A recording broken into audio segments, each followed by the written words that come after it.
and welcome to today's live IELTS class. My name is Adrian, and I'm streaming to you from beautiful Budapest here in the Carpathian Basin. I hope everybody is having a good weekend, getting in some relaxation, and also being productive.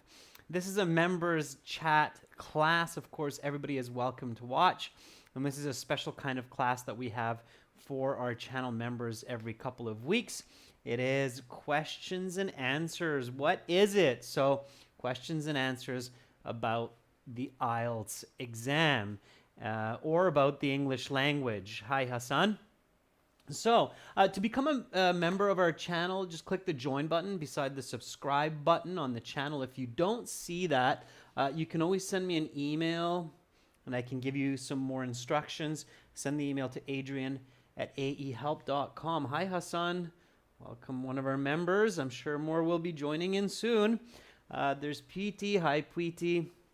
All right, students, in this material, these lessons are presented to you by aehelp.com for academic IELTS success. Check us out there. For general IELTS, visit us at gieltshelp.com. That's for general IELTS. Make sure you know which exam you need to take. General IELTS is usually for immigration. Academic IELTS is usually for school, for university applications. Just really quickly, this is our academic website here. You can click that big red button or this one to join the premium package. And same idea for the general. It's the green background. You can click those big red buttons to join us there. Hi, Moni. Hi, Andy. Nice to have you aboard in the class. Welcome. So, members, start thinking about your questions about the IELTS exam, and we'll get to that in just a minute. Today we have this Q&A class, and then we will have a speaking part 3 class for everyone coming up after. That's in about 90 minutes, okay? So everybody will be able to join the chat there. As usual, Sunday, Monday, Tuesday, no classes. So that's the 23rd to the 25th. There's no class. And then I will be back on the 26th at 3 o'clock Central European Time. So from 3 to 4 or 15 to 16 o'clock, I will host a speaking part 1 class for everyone. We always kind of start the week with speaking, and then, of course, more classes coming up throughout the week. Sandeep, nice to see you in class. Okay, so that's it for the administrative part of my preamble. Now, before we get to your questions, I want to talk about a question that one of our members asked a few weeks back in one of these question and answer sessions, and I didn't give a very clear answer for it, and that kind of made me uncomfortable as well. So I definitely like to give clear answers to all students watching these. And I said to Rajveer that I would look into it, so I had a little bit of time to look into it. Our member Rajveer was asking, when should I use the word which and when should I use the word that? Because it seems like we kind of mix these words freely, especially in our writing. And is there a rule on how to use which, how to use that?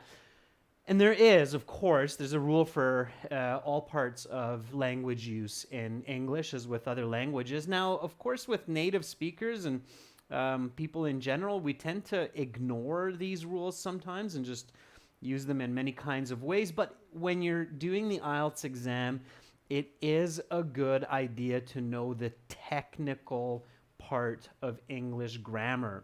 One of the kind of funny situations is many international students who have high-level English and get band 8 or band 9 in the IELTS actually know more about English grammar rules than many English speakers. So that's kind of funny. But we'll learn more about that using which and that. Okay? So when do I use them? Are they the same? Are they different? All right, so what's going on here? So they are different. Okay, using which and using that, they are different. You use them in different situations if you want to use them technically correctly in a correct way. Okay. The basic rule is that you use which when you have a non-restrictive clause in the sentence, okay? So the way you hear this in grammar is it's used for a non-restrictive clause. Okay, now this might sound fancy, but I'll make sure you understand here clearly in a second. Is everybody with me so far? So I kind of see our members have really stopped the chat. Perhaps you're really paying attention. I just want to make sure I haven't lost anybody yet. So Hassan, Preeti, Andy, Moni, Sandeep, are you following along with me so far about the which and that, answering this question from the past for what Rajveer put up here? How are we doing on this? Everybody so far so good?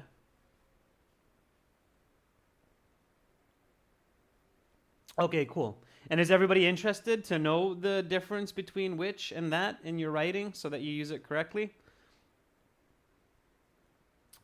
I don't want to go into too much detail if everybody's like, I don't want to know this, or I already know this, or something like that. Okay. All right. Preeti says, very much interested. All right. Okay, good. So I will continue to explain. So which, again, is used in a non-restrictive clause. Okay. So the word restrict basically means to not allow, which in this case sounds kind of funny. So to not allow. And in this case, another way to think of it is to allow. Okay. That might be confusing right now, but it'll make sense, okay? And that, so when you're using the word that, you use that in a restrictive clause.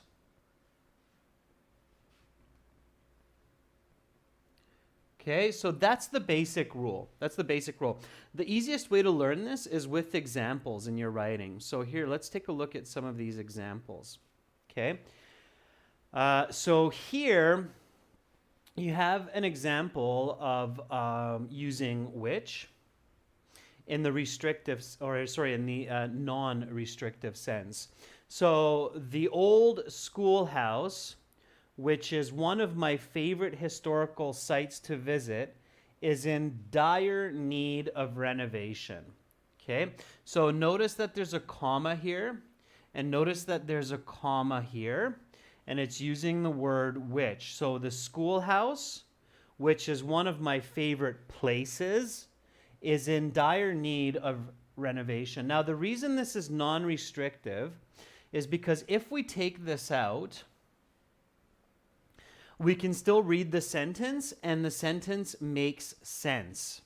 Okay? So notice, the old schoolhouse is in dire need of renovation. Dire here means like serious, or it really needs renovation. It really needs fixing. Okay. Moni, no. Dependent and independent clause is, yeah, I see your question, Moni. So correlating it. In some sense you can, but I wouldn't bring the dependent independent clause for subordinating conjunctions into this. So let's keep that a little bit separate. Okay? So don't confuse yourself here with that, because dependent independent clause, that's used with subordinating conjunctions. And yes, there is a correlation here, but let's keep them apart. Okay? All right. So again, the sentence is clear. The old schoolhouse is in much need of renovation. Perfect, fine. Okay, so that's why it's non-restrictive, because this is just extra information that I use to color my communication and to give detail. Now, here in the second case, okay, let me see here. There we go. In this second case, let me just do a little bit of erasing here so you know what I'm looking at. Okay. All right. So here in this sentence, okay, read with me. The type of antibiotic that the doctor prescribed made me nauseous. Nauseous means it made you feel a little bit dizzy, made you feel a little bit sick, like throwing up, okay? So here we're using the word that, and here it's restrictive. And the way we know that is we cannot take out the clause that the doctor prescribed, okay? So we cannot take this out of the sentence because then the sentence doesn't make sense anymore, all right? So notice if we take this out, okay, then the type of antibiotic made me nauseous. If I read that, okay, it's an incorrect type of communication. It's a flawed sentence because your reader would go, what are you talking about? So what type of antibiotic made you nauseous? It's unclear. Okay, so here you have to have this clause that the doctor prescribed. Without it, the sentence becomes nonsensical, incoherent. Okay, so this is when we use that instead of which. All right, is everybody clear? So is that clear now, how that works? If it's clear, what I'd like you to do, members, is please write for me one sentence with which, and please write one sentence with that. So I would like to see you practice one sentence with each of these, and then I will tell you if you have the right idea or not. So of course I can see what you're doing here. So just write one sentence with which, one sentence with that, and then no. So that's the interesting part, Preeti. So Preeti's asking a good question. Preeti says, can we use which here? So the type of antibiotic which the doctor prescribed made me nauseous. That's a really good question, Preeti. And I'm going to talk about that, okay? So that's the mistake that many people make, including native speakers. And I found that even I make this mistake sometimes, but I definitely won't in the future. So Preeti is asking, can I do this? The type of antibiotic which the doctor prescribed made me nauseous. Okay. So here is the interesting part, Preeti. Yes, this makes sense, but it's grammatically incorrect. So if you write this sentence, Preeti, and for example, you're using Grammarly on your emails, Grammarly will actually say, well, wait a second, that's not good. Let's change it to that. Okay, so the grammar check program, Grammarly, which is a free piece of software. I don't know if some of you use it or not, but it's a good piece of free software. So of course there's a paid version, but I just use the free version myself. And it does correct many of these. Okay, so it makes sense, Preeti, but it's grammatically considered incorrect. All right, a native speaker will not catch you on that. So Preeti, if you say this in speaking, I guarantee that the native speaker will not catch you. And also, Preeti, if you say this in your IELTS speaking exam, it's highly unlikely that you're going to lose marks. So in your speaking, if the examiner says, what kind of things make you feel sick, and you say, well, the type of antibiotics which the doctor prescribed me made me nauseous, I guarantee you'll actually get points for good speaking. So they will not catch that in the speaking. But if you do this in your writing, there is a chance that they will catch you. So it's especially important in your writing. Okay? All right. Hassan says, I think in restrictive clause, if that represents the subject, it cannot be deleted, while when it represents the object, it can be deleted in the clause. Yeah, that's right, Hassan. So that's going further down this rabbit hole, okay? Yeah. Yeah, Sandeep, both are used to add detail to the sentence, but in the case of that, Sandeep, it has to be there. Okay? In the case of which, it's optional.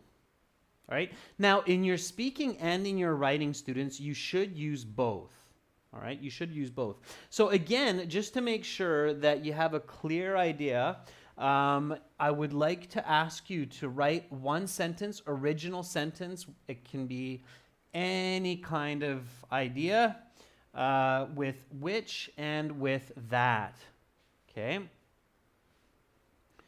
So, and there's some more examples. I'll post these notes later, okay, for you. But for now, just give me one example with each of these and try to be quick. Definitely, students, viewers, you want to use these kinds of adjective clauses in your writing and in your speaking to increase your band scores. Okay? All right. So, Preeti says, the red dress that my mom got me the other day is so pretty.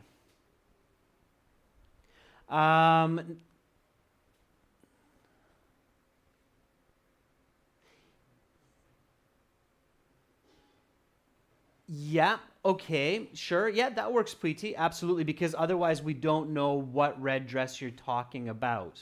Okay? Especially if there are several different red dresses in your closet, then you need to say the red dress that my mom got me the other day is so pretty. Absolutely. Okay? Sometimes it's a little bit tricky because if we take it out, Preeti, the red dress is so pretty, it almost makes sense, but not quite. So you need to use that.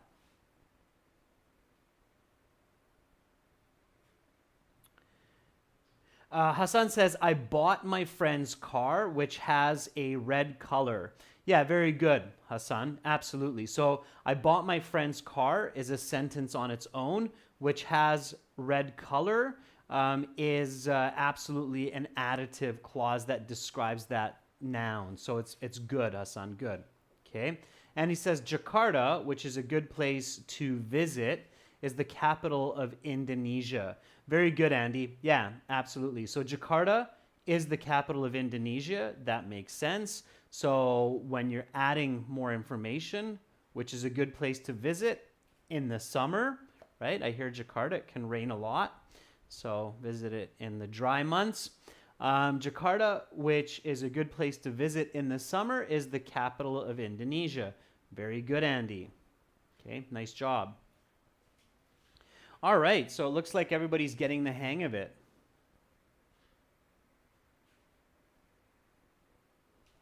Now, Hassan, for your sentence, so in your writing, what you can do to increase your score even more, just taking this as an example, is you can say, I bought my friend's car, which has a red color, for around $500 US. Okay, so you can put another comma after color and then give some more information and make your sentence even more complex. So rather than just finishing with the adjective clause, okay, for the object, car. All right.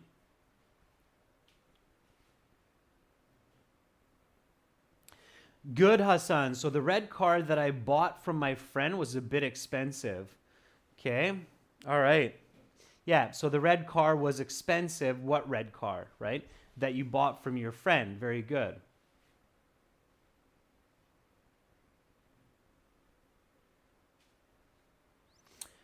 Sandeep says, I want to talk about that car. That's a bit off, Sandeep. So the grammar there is off. You want to try to fix that, okay?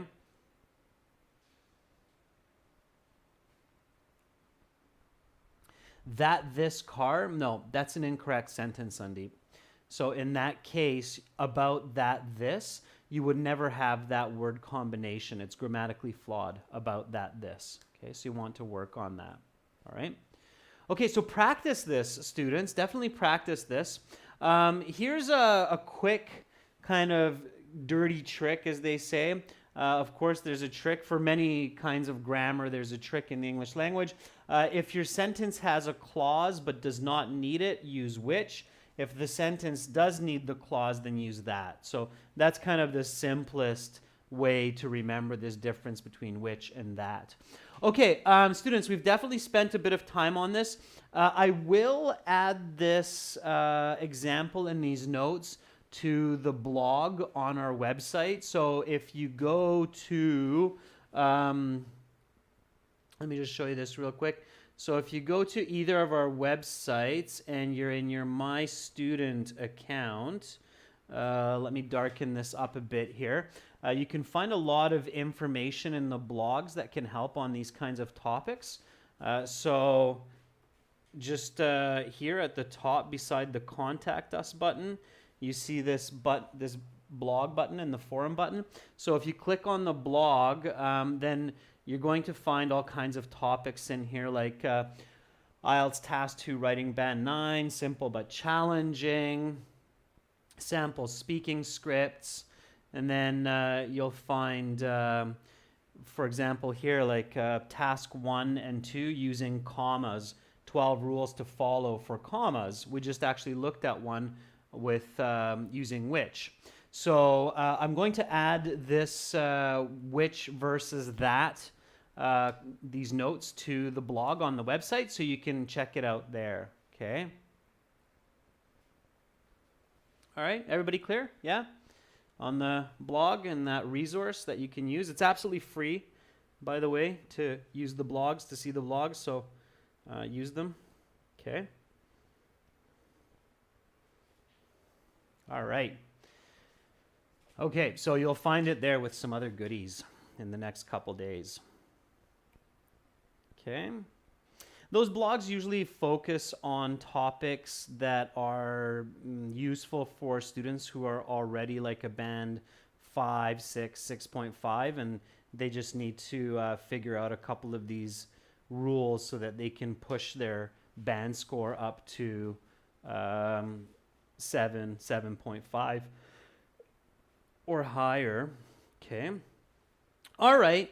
So that's looking good. Let's go on to some other questions. I'm sure some of you have some questions for today. So let's take a look at some other questions, okay? So Sandeep, I see you made a correction. I want to talk about the car. Okay, Sandeep, just keep trying, okay? Send me an email with a couple of examples and I'll let you know, all right?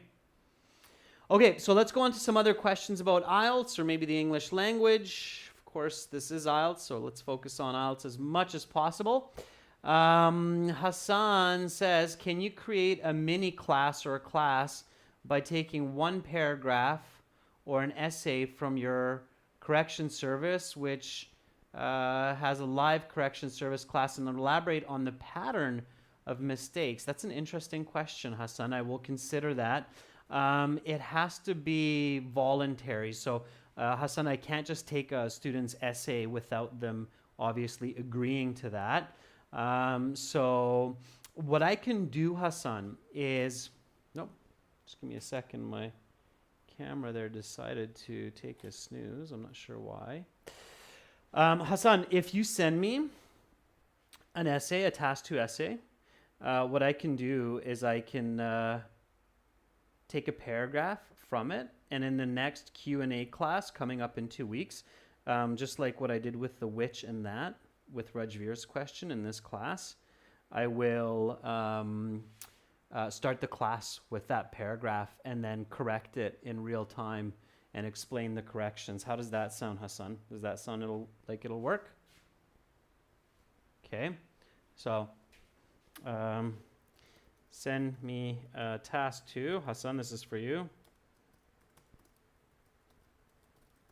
And I will spend the first 10 to 15 minutes of the next Q&A class to do a live correction with explanation.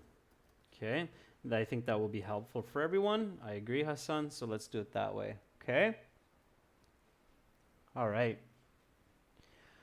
Hassan, it's hard to say that most students make the same mistakes. Different students tend to have different kinds of mistakes in their writing, but there are some commonalities for sure in grammar or word choice mistakes, punctuation mistakes. So there's quite a variety, but yeah, if you send me a sample, I will use that, and then I'm sure a lot of students will benefit from that. Okay.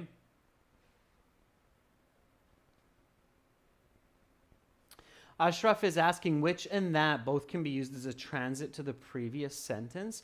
I'm not sure, Ashraf, which sentence you're talking about, but this is what I was explaining, is that technically, no. Technically, they're not interchangeable. So technically speaking, you should use that, Ashraf, with a restrictive clause, and you should use which with a non-restrictive clause. The mistake, Ashraf, that many people make is they use which with a restrictive clause because it makes sense and it seems okay, but technically it's not. Okay? All right. So, Bekjan, nice to have you on board. I saw a couple more members have jumped in on the class. So Bekjan's asking, is it essential to give 2 points for both advantage and disadvantage questions? Sometimes it's hard to come up with 4 distinct points. Bekjan, no, absolutely not. Okay, so Bekjan's question is, do I need to include at least 2 points for advantage and disadvantage essays?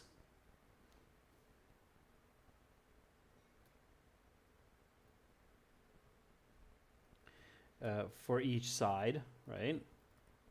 The answer, Bekjan, is no, this is not necessary. But when the word is advantages, right, with an S, or disadvantages, you should try to think of 2.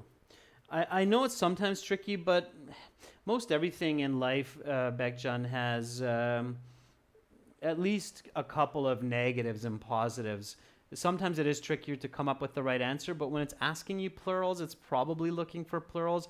It's not the end of the world if you only come up with 1 disadvantage. You can still get a very, very good band score, but you definitely should kind of try to think of a second disadvantage as well. Okay, Onkar, yeah, welcome. If you have questions, just ask. Yeah, Preeti's asking the same kind of as Bekjan. So how many points do we give for benefits and drawbacks? Generally, you want to give about 2 for each. I think that's why Bekjan was asking. But if you can't think of 2, if you can only think of 1, just make sure that you really develop that 1 point in good detail with good explanation and example. Okay. So,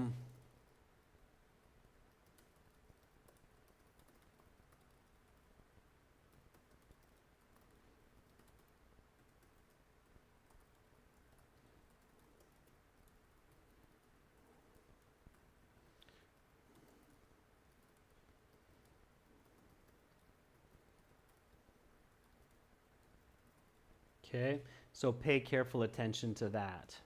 All right.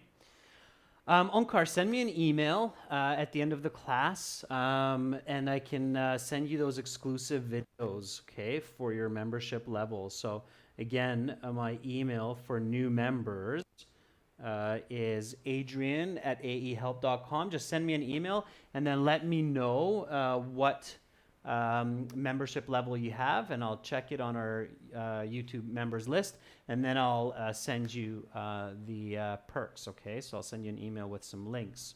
All right, so again, welcome aboard. All right, let's keep moving forward. If you have a question in mind, don't be shy, ask it. There's probably other people thinking the same, okay? Okay, Moni is asking, can I use short forms in the Task 2 essay, for example, AI for artificial intelligence? Okay, so Moni, there's 2 types of short forms, right? One is called acronyms. Okay, Acronyms are the first letter of each word in a common phrase, such as AI, meaning artificial intelligence. Okay. The other is abbreviations. Okay. Meaning the first few letters in a long word, okay, or a commonly used word. Okay, all right. It's a good question, Moni, and I'll address that in a second here. For example, like EX, for example. Okay.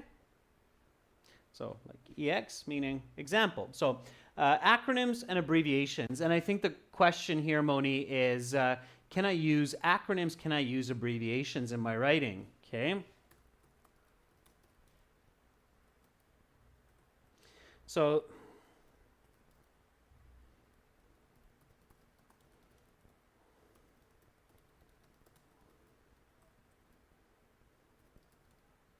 okay. It's a tricky answer, right? In task 1 academic with charts, it is okay to use both. In task 1 general, do not use abbreviations. Okay. In task 2 for general and academic, do not use abbreviations, but you can use acronyms. Just make sure to indicate the full term on the first use. Okay, so what I mean by that, Moni, is the technical way, especially in academic writing, is anytime you use an acronym, especially when you get into like WHO. UNICEF I think is okay because I have no idea honestly what UNICEF actually means, but WHO and some acronyms, it's better to write something like in recent years the World Health Organization, WHO, has been under much scrutiny. Okay. All right. So in my essay, especially if it's a subject that comes up several times in the essay, then the way to do it technically in academic writing is you write out the full term and then you write the acronym after. And now you can use the acronym. You don't have to use the full term. But in the first use, you want to show the full term. So in recent years, the World Health Organization, WHO, has been under much scrutiny. The WHO has been criticized for lack of attention to microbial research, as well as ignoring ethical practices, ethical medical practices, especially in Africa, etc.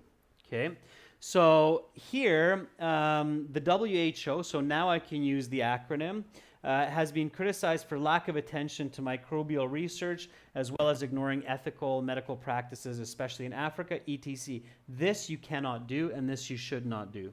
Okay, just put a period. Okay, so do not use etc. in academic and professional writing. There are some rare cases, but 99% of the time they're used incorrectly. All right. So, Moni, does that answer your question clearly? That's a very good question because I definitely do see a lot of students incorrectly using acronyms in their essays. All right. Moni, thank you. United National International Children's Emergency Fund. Thank you for sharing that. I always wondered what UNICEF actually meant.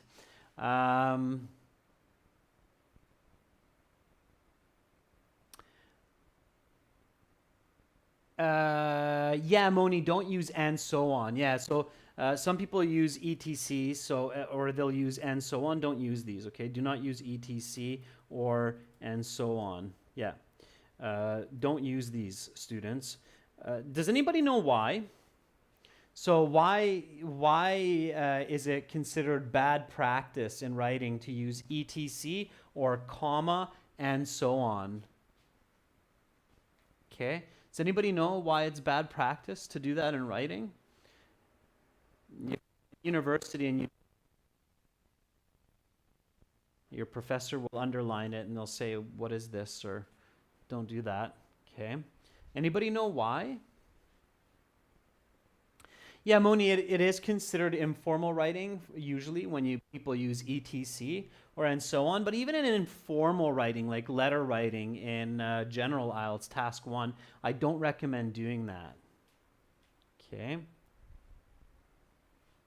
Yeah, Hassan, exactly. It's completely ambiguous for the reader. It doesn't make any sense. It's like, okay, you guess what the rest of the sentence is, or you guess what the missing information is. I don't want to guess. It's your job as the writer to tell me. It's not my job as the reader to try to guess what's in your mind or what the missing information is. So let's just leave it with a period. Okay? It's enough. Okay? Yeah, exactly. And it's just in the reader's mind. And it's, you're basically, when you write etc, it's like you're ignoring the concept that you're writing for an audience and not for yourself. Exactly. Okay, Preeti has a good question here. So Preeti is asking, is it okay to use personal examples in task 2 writing, right? Okay, the answer to this, Preeti, is it depends on the question. If the question asks you for your personal opinion and to include examples from your own experiences, then yes, it is okay. Or not it is okay, but then yes, you should use first person voice and include personal examples. If it doesn't, then you have to write third person. And I think, Preeti, the bigger confusion here, so the bigger problem when people ask about the first or second or third person, like should I include my own voice? Should I say I or me or my experience, or I believe, or this is what happened to me that supports this idea? The bigger problem when many students are studying writing and they're taking some IELTS courses, for some reason, some of these courses and these teachers, not all, but some, forget to explain this from the more technical, clear, important way, which is remember that there are 3 voices of writing.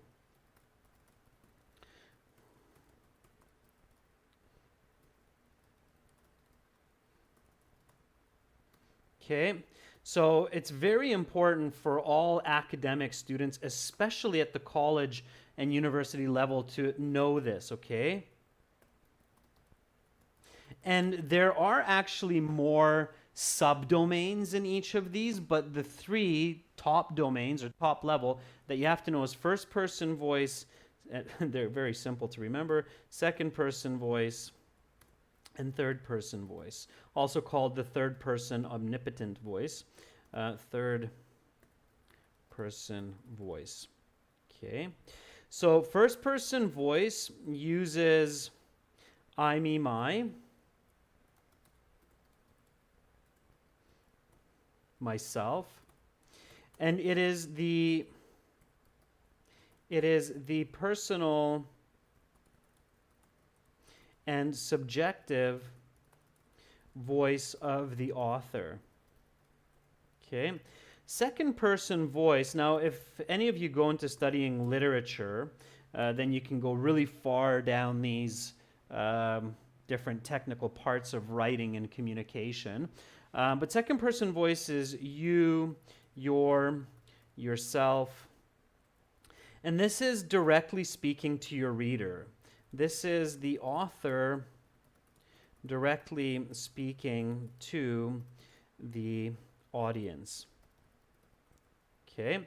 And the third person voice uses general objective terms. No I or you. Okay. So this uses terms like people, doctors, individuals, employees. Okay, so it uses these kinds, and this is the this is the objective voice of truth. Okay, or the author. All right. Now, a golden rule usually in academic writing. Okay.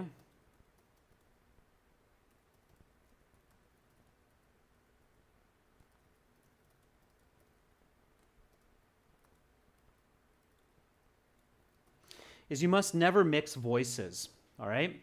If you mix voices in an academic paper, your scores will plummet. The little go, okay? So keep this in mind, okay? IELTS Task 2 is either first person voice or it's either a third person voice. It's never a second person voice. You should never have you or your in your task 2 writing, okay? Which writing in the IELTS can you see the second person voice? Can anybody tell me that?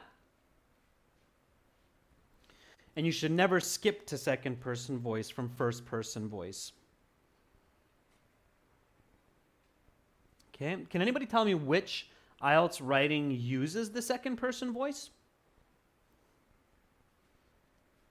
Certainly uses, or many cases will use the second person voice.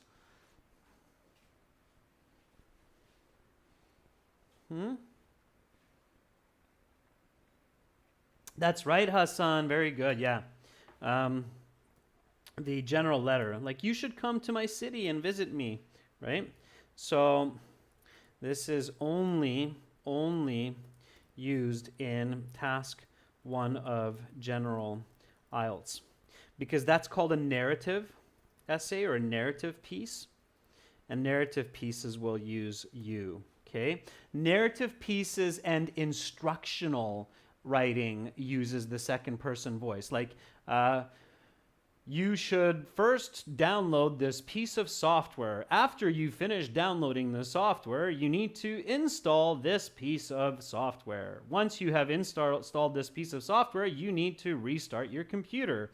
Okay, so that's instructional. It's because we are talking directly to the audience. That's what you need to do. So that type of writing will use you and your, because it doesn't matter who our audience is. Or task 1, where we know our audience, like, oh, I have missed you so much because I know you, okay? So I can speak directly to you. Which IELTS writing only uses the third person voice? So which IELTS writing uses only the third person voice, the general objective voice? No I, no you. So which one uses only the third person voice of the author, the objective truth of reality? Dun, dun, dun, dun, dun. Okay, which one uses that?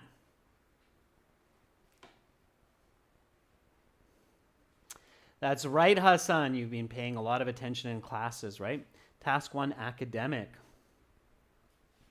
So the task 1 academic only uses this voice. Okay, it never uses I or me or my, because it is an objective expository essay of a given graph. Okay, that makes sense, right? It's a graph. It's not your opinion. It's not my opinion. It's not talking to the people. It's the general truth about the graph. So task 1 academic is the only is the essay that uses just the third person voice. Okay, and then task 2 that can use the third person or the first person voice. In university persuasive essays, which are task 2 essays of the general and academic, in university they usually only use the third person voice. But in the IELTS, task 2 can use the first person voice. Here's my last question of the day, and it's a tricky one. Why do you think in university persuasive essays use only the third person voice, and in IELTS, task 2 persuasive essays might use the first person voice? Why is that? So this is my question to you. So why do university essays usually only use a third person voice for persuasive essays, but the IELTS task 2 persuasive essay may use the first person voice? Why is that? What's the big difference? There is a logical answer to that question. And the reason I'm hung up on this is because it's very important. So it's an easy way to save band scores in your writing, to understand these concepts.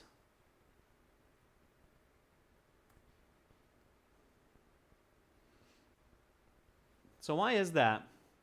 Why do university essays and persuasive essays generally just use the third person voice?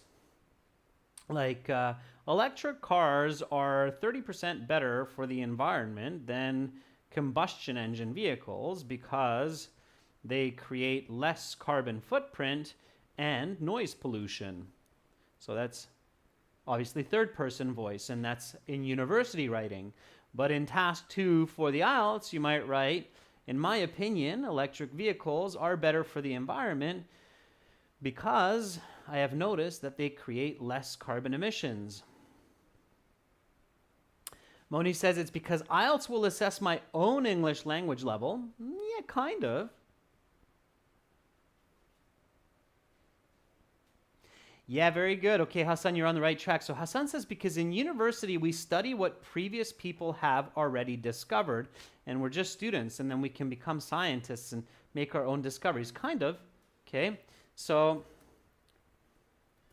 in university, you can do research for your essays to find out empirical truths to back up your arguments. But in the IELTS, you cannot use your phone to quickly Google some objective facts. Okay, that's the big difference. So, and that's why IELTS asks for your opinion, right? Because in the IELTS, you really are only speaking from your opinion, because obviously they don't want you to cheat on your exam. So you can't use your mobile phone. You don't have a computer to research your arguments. And therefore, you can only truly argue from your own opinion. So I believe that bikes are better than cars because, okay? But in university, it's quite the opposite. Your professors expect that you go to the library or you go on the computer, you do some research, and you back up your arguments with objective facts from other scientists, from previous research. Does that make sense? Okay. So universities, you have a chance to look up the facts. IELTS, the only facts that are going on that paper are ones that are coming out of your mind. Okay? All right? That's the big difference. All right. Okay, I'm going to stop there. So hopefully everybody found this class useful. I know we went off on a few tangents, but there were some really important points that were discussed, and it's very wise to have a clear understanding of these top-level concepts and logic to these points that we talked about today. So thank you again for your contributions. I love how we had a lot of new members coming into the class today and contributing. That's fantastic. Okay, thank you so much. Coming up in about 35 minutes, I will host another class, speaking part 3, that will be practice and some strategy for speaking. So hopefully you will join me for that. For everybody who's watching, definitely check us out on our websites. It's worth spending a couple of dollars to really maximize your money, your time, and get the best band scores possible. aehelp.com for academic IELTS, gieltshelp.com for general IELTS. We help thousands of students every month to improve on their band scores, so check us out there. I'm Adrian, and I'm signing out from Budapest for 30 minutes. Hopefully, see you soon. Bye.